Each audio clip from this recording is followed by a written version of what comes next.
failure, and how did it change you? Well, there's a ton of failures along the way, that's for sure. Like I said, as I said, for SpaceX, the first 3 launches failed. How do you plan a business where you know? I don't really have a business plan. Space travel ইন্ডাস্ট্রিটাকে মোটামুটি disrupt করে দেওয়া company স্পেসএক্সের কথা আমরা সবাই জানি। আসলে disrupt কথাটা বলাটা ঠিক হবে না, কারণ স্পেসএক্স আসার আগে প্রাইভেটাইজড দুনিয়ায় আকাশে জিনিসপত্র পাঠানো নিয়ে কাজ করছে এরকম প্রাইভেট কোম্পানি খুব কমই ছিল। সো ডিসরাপ্ট তো আসলে তখনই হয় যখন অলরেডি কিছু একটা চলছে, আপনি নতুন একটা কোম্পানি এসে ডিসরাপ্ট করে দিচ্ছে, ওরকম না। মোটামুটিভাবে বলা যায় শূন্য থেকেই প্রাইভেটাইজডভাবে স্পেস জিনিসটাকে প্রাইভেটাইজড করেছে আসলে স্পেসএক্স। তো স্পেসএক্স শুরু হয় 2002 সালের মে মাসে।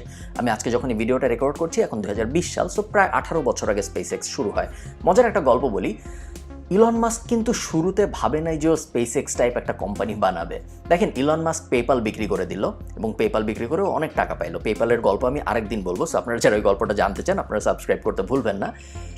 ইলন মাস্ক পেপাল বিক্রি করে দিল এবং বেশ বড় একটা চাঙ্কি অ্যামাউন্টের টাকা পেল। সেই টাকাটা দিয়েও টেসলায় খরচ করলো, সোলার সিটিতে খরচ করলো, কিছু প্রাইভেট ইনভেস্টমেন্ট করলো, বাড়ি টাড়ি কিনলো কিছু, এবং ওর অনেক দিনের একটা স্বপ্ন ছিল যে ও চায় মানুষ মঙ্গল গ্রহে বসতি দাঁড় করাবে, এবং ওর প্ল্যান ছিল যে নাসাকে কিভাবে রাজি করানো যায় মানুষকে মঙ্গল গ্রহে পাঠানোর জন্য। সো কিছু টাকা আলাদা করে রাখলো, যেই টাকাটা দিয়ে ওর প্ল্যান ছিল ও নাসাকে কনভিন্স করার চেষ্টা করবে মঙ্গল গ্রহে মানুষ পাঠানোর জন্য। বুঝতে হবে আপনার, ও কিন্তু স্পেসএক্স বানানোর কথা তখনও ভাবে নাই। প্ল্যান ছিল যে আমি লবি করব, আমি জনমত দাঁড় করানোর চেষ্টা করব যেন নাসা নিজেরাই আগ্রহী হয় মঙ্গল গ্রহে মানুষ পাঠাতে। তো ও যখন এই জিনিসটা নিয়ে রিসার্চ করা শুরু করলো তখন ও হঠাৎ করে দেখলো যে নাসা যে আসলে মানুষকে মঙ্গল গ্রহে পাঠাতে চায় না, এটার পিছনে লজিক্যাল কারণ আছে। লজিক্যাল কারণটা হইল মঙ্গল গ্রহ অনেক দূর, আপনারা জানেন নাকি জানি না আমি, মঙ্গল গ্রহ বেশ দূর। তো মঙ্গল গ্রহে পাঠানোর ব্যাপারটাও বেশ রিস্কি। রকেট কেউ এরকম রকেট পুড়ে যায়, এটা একটা সমস্যা। রকেট রিউজেবল ছিল না তখনও, এটা একটা সমস্যা। একবার গেলে শেষ, একবার ইউজ করা যায় রকেট, এবং রকেট বানাইতে অনেক খরচ হয়। এবং নাসা যেহেতু মানুষের ট্যাক্সের টাকায় চলে, সো ট্যাক্স পেয়ারের মানিতে নাসার সবার বেতন হয়। আপনি যদি হঠাৎ করে ঠিক করেন যে আপনি মঙ্গল গ্রহে মানুষ পাঠাবেন, সাধারণ আমেরিকান মানুষের ব্যাপারটাকে সিরিয়াসলি নাও নিতে পারে। যখন মানুষের রাস্তায় চাকরি নাই, যখন মানুষের এই সমস্যা ওই সমস্যা, তখন আপনি সব কিছু বাদ দিয়ে মঙ্গল গ্রহে মানুষ পাঠাচ্ছেন, ওটা সাধারণত আমেরিকান মানুষ খুব ভালোভাবে নেয় না। নাসার সাথে অনেক সমস্যা আছে ট্যাক্স পেয়ার মানি রিলেটেড। তো এত সমস্যা দেখার পরে ইলন মাস্ক ভাবলো যে এত সমস্যার মধ্যে দিয়ে আসলে নাসাকে কনভিন্স করার চেষ্টা করে লাভ নাই, এর থেকে আমি নিজেই একটা কোম্পানি শুরু করে দেখি আমি কি করা যায়। ওটার থেকেই স্পেসএক্সের জন্ম।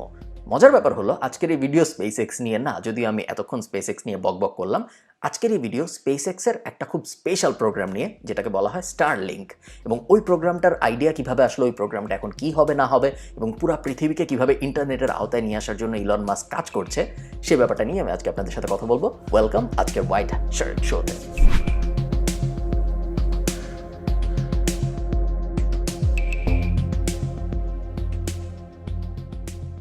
আচ্ছা, আপনি একটু চিন্তা করে দেখেন তো স্পেসএক্সের আয় কিভাবে হয়, আয় রোজগার ওরা করে কিভাবে। আয় রোজগার হওয়ার দুইটা উপায় আছে। এক হলো ওরা বিভিন্ন দেশ এবং বিভিন্ন প্রাইভেট কোম্পানির স্যাটেলাইট আকাশে পাঠায়। যেমন ধরেন আমি বঙ্গবন্ধু স্যাটেলাইট আকাশে পাঠাবো, আমি স্পেসএক্সকে যা বললাম তোমার রকেট আছে, আমি একটা স্যাটেলাইট পাঠাইতে চাই, আমি স্যাটেলাইট বানায় নিয়ে আসছি ফ্রান্স থেকে, এখন তুমি দেখো আমার স্যাটেলাইটটা তুমি আকাশে পাঠিয়ে দিতে পারবে নাকি, আমি তোমাকে এত টাকা দিব। স্পেসএক্স বললো ওকে, আমি তোমার এত টাকা দিয়ে আমি তোমার স্যাটেলাইটটা আমার রকেটে করে আকাশে পাঠিয়ে দিচ্ছি, কোনো সমস্যা নেই। এবং স্পেসএক্স আমাকে জন্য একটা চার্জ করলো, ওটা একটা উপায়। আরেকটা উপায় হলো আয় করার, স্পেসএক্স কার্গো পাঠায়। সো আকাশে তো ডিএইচএল যায় না, আকাশে ক্যাশ অন ডেলিভারিও নাই। সো যেটা করা যায় সেটা হলো স্পেসএক্সকে আপনি বলবেন যে স্পেসএক্স স্পেস স্টেশনে কিছু জিনিস পাঠাইতে হবে, বা স্পেস স্টেশনে কিছু মানুষ পাঠাইতে হবে। রিসেন্টলি কিছুদিন আগে স্পেস স্টেশনে মানুষ পাঠিয়েছিল স্পেসএক্স, এবং মানুষকে ফেরতও নিয়ে আসছিল স্পেসএক্স। সো ওই ধরনের কাজকর্ম স্পেসএক্স করে, এবং এই ধরনের কাজকর্মের জন্য স্পেসএক্স নাসাকে চার্জ করে, কারণ এগুলো সরকারি কাজ সাধারণত, এবং সরকারি কাজে বেশ ভালো টাকাই পাওয়া যায়। আপনারা যারা টেন্ডার নিয়ে আইডিয়া আছে তারা জানেন সরকারি কাজকর্মের টাকা খারাপ না। তবে কোর প্রবলেমটা আপনি যদি বোঝার চেষ্টা করেন, কাস্টমার কিন্তু খুব কম। 2-3টা সরকার, 2-3টা প্রাইভেট কোম্পানি, 5-6টা দেশ যারা স্যাটেলাইট পাঠাইতে চায়, এই মোটামুটি। আবার আপনি যদি অন্য দিক দিয়ে ভাবেন, কাস্টমার মাত্র এই 10, 15, 20, 30, 40, 50টা, কিন্তু কম্পিটিশন কিন্তু আছে মার্কেটে। স্পেসএক্স একা না, স্পেসএক্স আছে, নাসা আছে, তারপরে আমাদের ব্লু অরিজিন আছে, যেটা আমাদের সবার প্রিয় জেফ বেজোসের বানানো। এছাড়া ভার্জিন গ্যালাকটিকা আছে, যেটা স্যার রিচার্ড ব্র্যানসনের বানানো। সো কম্পিটিশন কিন্তু এই মার্কেটেও যে একদম নাই তা না। সো কাস্টমার মাত্র 50-60টা, কম্পিটিশনই যদি আমার 5-6টা কোম্পানি এরকম বড় বড় থাকে, তাহলে তো বেশ ঝামেলা হয়ে যায় এই মার্কেটে কম্পিট করার জন্য। তো কি করা যায় আসলে এই ঝামেলা থেকে বাঁচতে? তো স্পেসএক্স এর ফাউন্ডার ইলন মাস্ক বেশ বুদ্ধিশুদ্ধিওয়ালা মানুষ, আমরা সবাই জানি। ও ভাবা শুরু করলো যে কিভাবে আসলে এই প্রবলেম থেকে বাঁচা যায়, কিভাবে আমি একটা ব্লু ওশেন স্ট্র্যাটেজির দিকে যেতে পারি, যেন আমার এই ক্রাউডের মধ্যেই মারামারি করতে না হয়, আমার একটা নতুন রেভিনিউ স্ট্রিম চলে আসে, যেন আমার কোম্পানি অনেক দিন ধরে টিকে থাকতে পারে। তো এই স্বপ্ন থেকে বা এই পরিকল্পনা থেকে বা এই আইডিয়া খোঁজার থেকেই জন্ম হলো স্টারলিংক প্রজেক্টের। এবং স্টারলিংক প্রজেক্টের মূল আইডিয়া হলো পুরা পৃথিবীকে আমি ইন্টারনেট সাপ্লাই দিব স্যাটেলাইট দিয়ে। দেখেন, অলরেডি স্পেসএক্সের রকেট আছে। স্পেসএক্স অলরেডি অন্য মানুষের স্যাটেলাইট পাঠায় আকাশে। স্যাটেলাইট দিয়ে ইন্টারনেট দেওয়া যায়। আপনি যদি পুরা ব্যাপারটা ইকুয়েশনটাকে মেলানোর চেষ্টা করেন, স্যাটেলাইট দিয়ে ইন্টারনেট দেওয়া যায়, আমরা অলরেডি স্যাটেলাইট পাঠাই আকাশে, কিন্তু অন্য মানুষের স্যাটেলাইট। আমরা যদি নিজেরাই এমন স্যাটেলাইট বানাই যে এই স্যাটেলাইট দিয়ে ইন্টারনেট দেওয়া যাবে, আমাদের অলরেডি রকেট আছে, সো এই স্যাটেলাইট আমাদের আকাশে পাঠাতে কোনো ঝামেলা নাই, তাহলে কেমন হয়? তাহলে আমরা পুরো পৃথিবীকে ইন্টারনেট বেচতে পারবো। ওই আইডিয়া থেকেই শুরু হয় স্টারলিংক প্রজেক্ট। বেশ ফ্যাসিনেটিং আইডিয়া, শুনে মনে হইতে পারে একটা science fiction type idea, but এই সায়েন্স ফিকশন আইডিয়া তখন ছিল science fiction idea, but already বাস্তবে রূপ নেওয়া শুরু করে দিয়েছে। এই ভিডিও আমি যখন রেকর্ড করছি অলরেডি 800 স্যাটেলাইট আকাশে চলে গিয়েছে, প্রত্যেক ব্যাচে 60-70টা করে স্যাটেলাইট যাচ্ছে। সো বলা যায় আগামী বছরের মধ্যেই পৃথিবীর অনেকগুলো অংশে আকাশ থেকে স্যাটেলাইটের মাধ্যমে ইন্টারনেট দেওয়া শুরু হয়ে যাবে স্টারলিংক প্রজেক্টের মাধ্যমে। বিস্তারিততে আমি আরেকটু পরে আসতেছি।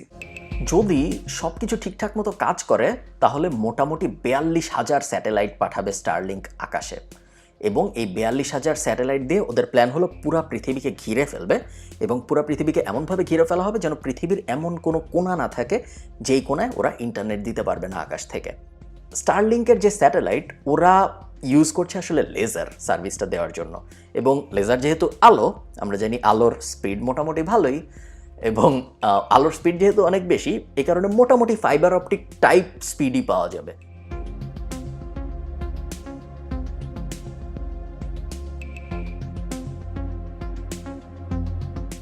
আরেকটা ব্যাপার আমি এখানে বলে রাখি, আপনাদের অনেকের মনেই প্রশ্নটা আসতে পারে যে স্টারলিংক যখন লঞ্চ হবে তখন স্টারলিংকের খরচ কেমন হবে সাবস্ক্রিপশনের।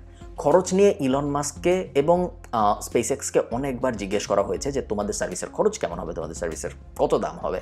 ওরা কখনোই আসলে বলে নাই যে কত দাম হইতে পারে, বাট স্পেকুলেশন হয়। অনেক লিকড ইনফরমেশন পাওয়া গিয়েছে, অনেক ডকুমেন্টস পাওয়া গিয়েছে, অনেক কথাবার্তার ট্রান্সক্রিপ্ট পাওয়া গিয়েছে, এবং এগুলা থেকে সবাই ধারণা করছে যে $30-50 মতো হতে পারে মাসে স্টারলিংকের সার্ভিস ইউজ করতে। আপনার মনে হতে পারে $30-50 অনেক, কিন্তু আপনার বুঝতে হবে যে আমাদের জন্য অনেক, আমেরিকা এবং কানাডার জন্য আসলে অত বেশি না, এবং ইউরোপের জন্য আসলে অত বেশি না। সো হইতে পারে, এটা আমার আসলে ব্যক্তিগত ধারণা, হইতে পারে ওরা ইউরোপ আমেরিকার জন্য, নর্থ আমেরিকান মার্কেট এবং ইউরোপের জন্য একটা স্পেশাল প্রাইসিং লঞ্চ করবে, এবং বাংলাদেশের জন্য বা সাবকন্টিনেন্টের জন্য বা বড় এশিয়ার জন্য আরেক ধরনের প্রাইসিং লঞ্চ করবে। আমরা হয়তো 2021 সালে প্রাইসিংয়ের ব্যাপারে আরও আপডেট পাবো যে ওরা কী ধরনের প্রাইসিং নিয়ে ভাবছে। এই মুহূর্তে তো মাত্র কতগুলো খুব বেশি স্যাটেলাইট এখনও উপরে যায় নাই, বাট মাত্র 800-র মতো গিয়েছে, তো টোটাল যাবে 42,000। সো আরও অনেকগুলো স্যাটেলাইট যেতে হবে। আস্তে আস্তে যখন আরও স্যাটেলাইট উপরে যাবে, তখন স্পেসএক্স এবং স্টারলিংক দুই প্রজেক্টই আমাদের আরও ডিটেইল জানাবে, এবং তখন আমাকে যখন জানাবে ব্যক্তিগতভাবে, তখন আমি আপনাদেরও জানিয়ে দিতে পারবো যে আসলে কীরকম প্রাইসিং হওয়ার চান্স আছে। আপনাদের অনেকেরই হয়তো জানা আছে যে আমরা বর্তমানে যে নেটওয়ার্ক ব্যবহার করি, স্পেশালি আমরা যখন প্লেনে উঠি, সো আমি যখন ডাবলিন থেকে বাংলাদেশে যাই, বা আমি যখন বাংলাদেশ থেকে ডাবলিনে আসি, বা এখন বাংলাদেশ বিমানেও এরকম সার্ভিস আছে যে আপনি চাইলে ইন্টারনেট ইউজ করতে পারেন। এই ইন্টারনেটগুলো প্লেনে আসে কিন্তু স্যাটেলাইট থেকে। যদিও এয়ারটেলের সার্ভিস অনেক ভালো, তবুও এয়ারটেল এখনও আকাশে সাগর টাগরের মাঝখানে সার্ভিস দিতে পারে না, এবং এই কারণে স্যাটেলাইট থেকে এমিরেটস বলেন, বাংলাদেশ বিমান বলেন, সবাই স্যাটেলাইটের মাধ্যমে ইন্টারনেট ইউজ করে। বা আমেরিকার প্রেসিডেন্ট যখন ঘোরাফেরা করে, তার প্লেনে তো সবসময় ইন্টারনেট থাকে, ওগুলো আসলে স্যাটেলাইট থেকে আসে। এই নর্মাল এই মুহূর্তে যেসব স্যাটেলাইট আছে, এই স্যাটেলাইটগুলোর থেকে যে ইন্টারনেট আসে, এটার প্রবলেমটা হলো স্যাটেলাইট অনেক উপরে, 35,000 ফিট উপরে। 35,000 ফিট উপরে যখন একটা স্যাটেলাইট, অনেকগুলো সমস্যা। স্টারলিংক এই প্রবলেমটা যেভাবে সলভ করছে, তাহলে ওরা যখন স্যাটেলাইট আকাশে পাঠাচ্ছে, ওরা অত দূর পাঠাচ্ছে না, ওরা 500 কিলোমিটার উপরে পাঠাচ্ছে। সো কই 35,000 কিলোমিটার, কই 500 কিলোমিটার, বিশাল ডিফারেন্স। যেহেতু বিশাল ডিফারেন্স, এই কারণে স্টারলিংকের ইন্টারনেটের স্পিড এখন বর্তমানে স্যাটেলাইট ইন্টারনেটের যে স্পিড, তার থেকে অনেক অনেক বেশি হওয়ার কথা। পুরো জিনিসটা আমাদের চোখের সামনে হচ্ছে। হয় কি, টেকনোলজিক্যাল চেঞ্জ যখন আসে, স্পেশালি বড় বড় টেকনোলজিক্যাল চেঞ্জ যখন আসে, তখন এত ছোট চেঞ্জ হয় মাঝে মধ্যে যে আমরা আসলে নোটিস করতে পারি না। যেমন ধরেন 4G যখন এসেছিল, 4Gর কারণে ফেসবুক, টুইটার কত কিছু আবিষ্কার হয়েছে, বাট আমরা ওভাবে নোটিস করি নাই। কারণ 4G টাইপ জিনিস আসলে নোটিস করা সম্ভব হয় না সবসময়। Starlink on the other hand, যেহেতু পুরা পৃথিবীকে ইন্টারনেটের আওতায় নিয়ে আসছে, আপনি ব্রাহ্মণবাড়িয়ায় থাকেন বা আপনি বারমুডায় থাকেন, আপনি সেম ইন্টারনেট ইউজ করতেছেন, স্যাটেলাইট ইন্টারনেট। এই ব্যাপারটা বেশ ইন্টারেস্টিং এবং এই ব্যাপারটা আমাদের চোখের সামনে হচ্ছে। আইডিয়া কনসেপ্ট হয়েছে মাত্র কয়েকদিন আগে এবং অলরেডি 2020-2021-এর মাধ্যমে আমরা প্রোটোটাইপ পেয়ে যাচ্ছি। 2020 বা 2021-এর মধ্যে আমরা প্রোটোটাইপ পেয়ে যাচ্ছি। অলরেডি কয়েক জায়গায় কিন্তু ফিল্ড টেস্টও হয়েছে আমেরিকার, এবং ফিল্ড টেস্টের রেজাল্ট বেশ আশাব্যঞ্জক এবং বলা যাচ্ছে, মোটামুটিভাবে শিওরলি বলা যায় যে 2021 সালে আমরা আরও অনেকগুলো ফিল্ড টেস্ট দেখতে পারবো এবং হয়তো অনেকগুলো এরিয়ায়, ডিপেন্ডিং অন কতগুলো স্যাটেলাইট আকাশে উঠছে, অনেকগুলো এরিয়ায় আমরা অলরেডি স্টারলিংকের অ্যাকশন দেখতে পারবো। স্টারলিংক হয়তো বিক্রি করাও শুরু করবে বা শুরুর দিকে হয়তো ফ্রিতে দেবে অনেক সার্ভিস। সো এই ব্যাপারটা পুরোটাই আমাদের চোখের সামনে হচ্ছে এবং এই কারণেই আমার কাছে এই পুরো বিষয়টাকে ফ্যাসিনেটিং মনে হয় এবং আমার ধারণা আপনাদের অনেকেরও ফ্যাসিনেটিং মনে হবে এবং এই কারণেই এই পুরো গল্প আপনাদের সাথে আজকে শেয়ার করা। আশা করি আপনাদের ভালো লেগেছে আজকের এই ভিডিও। যদি ভালো লেগে থাকে নিচে সাবস্ক্রাইব করতে ভুলবেন না, একটা লাইকও দিতে পারেন এবং কমেন্টে আমাকে জানাতে পারেন স্টারলিংকের আজকে যে প্রশ্নটা আমার মাথায় আছে, যে প্রশ্নটা নিয়ে আমিও অনেক ঘেটেছি এই ভিডিওটা শুরু করার আগে, কখনো কোথাও কোনো কংক্রিট টাইপ অ্যান্সার পাই নেই যে আসলেই দাম কত হবে, এই বিষয়ে আসলে তেমন জানা যায়নি। বাট আপনার কি মনে হয় আসলে কত দাম যদি হয় তাহলে আপনি আপনার নর্মাল ইন্টারনেট যা আছে ওইটার বাইরে যেও স্টারলিংকের সাবস্ক্রিপশন কিনবেন? আমাকে যদি বলেন, আমি যদি এটা $20 আশপাশে হয় মাসে, তাহলে আমি সম্ভবত স্টারলিংক কিনবো সাবস্ক্রিপশন। বাট যদি $20 উপরে চলে যায়, তাহলে হয়তো আমি একটু হেজিটেট করা শুরু করবো যে আসলেই কি আমি স্টারলিংকের সাবস্ক্রিপশন কিনবো নাকি কিনবো না। সো আমাকে আপনি জানান কমেন্টে যে কত দাম হইলে আপনার মনে হয় যে আপনি আপনার কারেন্ট ইন্টারনেট তো বাদ দিয়ে দিবেন না, ওটার সাথে সাথে আপনি স্টারলিংকেও জয়েন করবেন। ভালো থাকবেন সবাই, সবার সাথে আমার দেখা হবে পরের ভিডিওতে। টাটা।